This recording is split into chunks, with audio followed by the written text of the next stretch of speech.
Գյումրիում երկրաշարժ չի եղել, ջրեղեղ առավել ևս։ Բոլոր պոկված այս ճյուղերը ոչ թե քամին է ջարդել կամ թե ջուրն է քշել բերել, այլ Գյումրու քաղաքապետարանի համապատասխան բաժնի աշխատակիցներն են կտրել։ Ասում են ինքնակամ չեն արել։ Ուղղակի քաղաքի բոլոր ծառերը հենց այսպես շատ հարմար էտել են։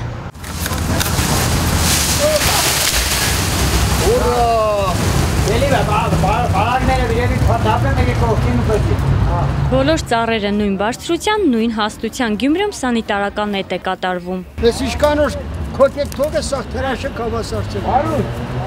Գյումրու քաղաքապետարանի պատասխանատուն ասում է, կտրում են ավելորդ ճյուղերը, որպեսզի ծառը թարմանայի երիտասարդանա։ Մինչ դեկտեմբերի կեսերը պետք է աշխատեն, էտը կատարվում է էլեկտրական եւ ձեռքի սղոցներով։ Ծառի կատարը հասած էտողն էլ վտանգում է եւ իր կյանքը, քանի որ ամրագոտի չունի եւ ծառը, քանի որ բնապահպանական ոլորտից ծառից ու թոփից մասնագիտական գիտելիք չունի։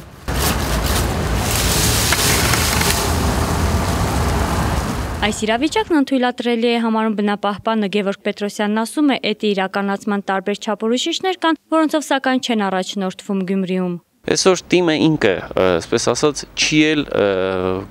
գիտակցում, թե ինչ է կառավարում ինքը։ Անընդհատ կատարվում է ծառերի էտ ողջ տարվա ընթացքում, անկախ եղանակից, անկախ ծառերի ֆիզիոլոգիական վիճակից։ Մեր վայ կառավարիչները ասում են, որ մենք դա անում ենք ծառերը երիտասարդ տեսնելու նպատակով։ Ուրեմն ընդհանրապես ծառերի էտի մի քանի ցուցումներ կան։ Երբ մենք նայում ենք մեր քաղաքում էտած ծառերը, սրանցից ոչ մեկին չի համապատասխանում, այսինքն չգիտեմ, ծառերի էտը ինչպիսի ցուցումով է կատարվում։ Բարձր ծառերը բարձր են, ցածր ծառերը ցածր են, ամեն իր չափին է հետվում։ Իսկ բնապահպանները ես չգիտեմ իրանք ինչ են ասում, քաղաքապետի կարգ համաձայնության է եկել երևի ինչ որ այդտեղ համե քաղաքի տերն է որոշել է որ այգին բերենք նորմալ տեսքի, մենք պարտավոր ենք։ Բնապահպանները նաև ասում են, որ քաղաքապետարանը մշտապես ծառեր կտրելու թույլտվություն է տալիս, օրենսդրական հարթության վրա այս հարցը քննարկել հնարավոր չէ, քանզի բացը հենց այստեղից է գալիս։ Սովորաբար պատճառաբանում են, թե հետում ենք տալիս ենք անապահով ընտանիքներին եւ այլն եւ այլն։ Դա իհարկե շատ լավ բան է սոցիալական խնդիրներ լուծելը համայնքի տարածքում, բայց այդ սոցիալական խնդիրները պետք չէ լուծել բնապահպանական վիճակի հաշվին։ Այսինքն մենք ռեալ թիմի կողմից տեսնում ենք մի քաղաքականություն, որը